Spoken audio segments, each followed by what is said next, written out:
Welcome back to my kitchen.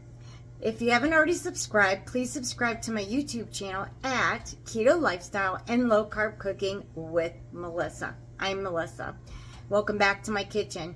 Tap that bell, that way you get any new delicious recipes uploaded in the future you would like to see. Today is Christmas Eve, so Merry Christmas. I am going to start baking some of my dishes that I can pre-bake so that when Christmas Day arrives, I can get to the main courses and not have so much side dishes that I have to make.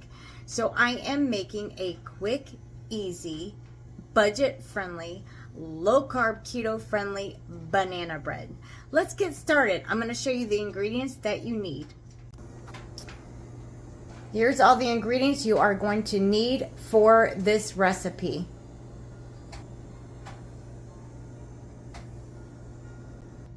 So the first thing you want to do is start with turning your oven on to 350 degrees to preheat while you are making the ingredients. So let's start with the dry ingredients. We're going to add 2 cups of almond flour.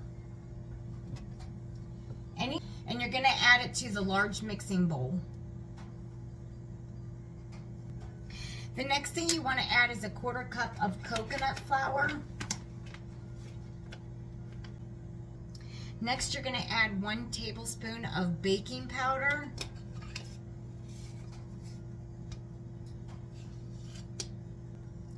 Two teaspoons of ground cinnamon. 1/4 teaspoon of coarse sea salt. And a 1/2 teaspoon of xanthan gum. This helps bind everything together like a gluten, and it also helps thicken it up, and it helps hold the bread together. You can switch it out and use a protein powder to act as a glucose to hold the shape of the bread, but you either want to use xanthan gum or you want to use a protein powder, just a non-flavored, unflavored protein powder. Any brand's good. Whey is probably the best brand to go with, but you definitely don't want to skip this step. So what you want to do is just take a rubber spatula, spoon, whatever your favorite thing is, and just kind of mix it together just so all the ingredients get well combined. And then what you're going to do is just set this bowl aside because we're going to go ahead and add in our wet ingredients. And again, putting our wet ingredients in a separate bowl. The first thing you want to do is get a stick of unsalted butter and make sure it's softened. If you didn't, so I have my stick of unsalted butter already softened, and I'm going to add 2/3 cup of a sugar substitute. You can use any brand that you want. You can use Swerve, which is my go-to.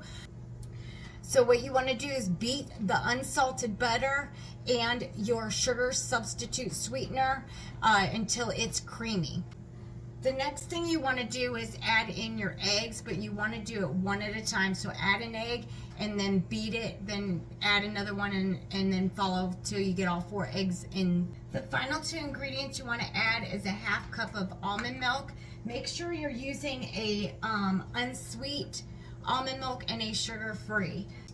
The last wet ingredient you want to add to your mixture is 2 teaspoons of banana extract.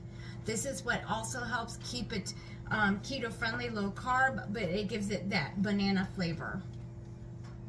So the final step to your banana bread is you want to slowly incorporate the dry ingredients as you're mixing the dry ingredients in with the liquids. And you want to do it slowly because you don't want it to poof everywhere. This is optional. You want to get a cup of walnuts, but you want to separate the walnuts and have just 3/4 cup of walnuts that you just fold into your mixture. And then the other will be for your top of your banana bread. But this is optional. You do not have to add any nuts. If you don't like walnuts, you can add almonds, you can add peanuts, or you can just leave it out and let your banana bread be plain, or you can even ice it if you want. So now you're just going to line your loaf pan with parchment paper.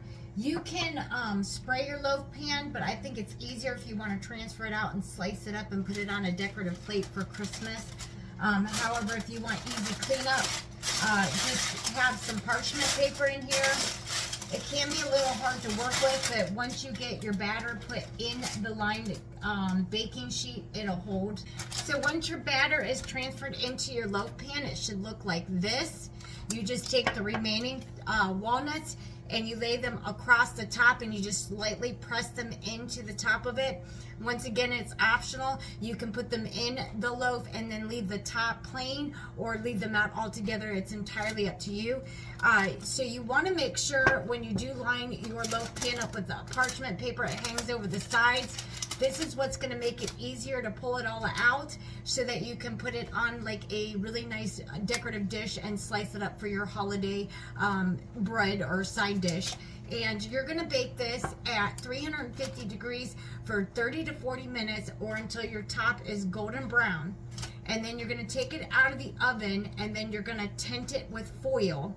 And then you're going to bake it another 20 to 25 minutes. And until the sides start to pull away, then you know it's done. So I'm going to get this in the oven and I will be back to show you what it looks like when it comes out. So my banana bread just came out of the oven and this is what it looks like. And I cannot wait to dig into it tomorrow for Christmas. It looks wonderful and it smells delicious. If you enjoyed this recipe, please subscribe to my YouTube channel at Ketolifestyle and Low Carb Cooking with Melissa, and then click that bell. That way you get any new wonderful delicious recipes I post in the future.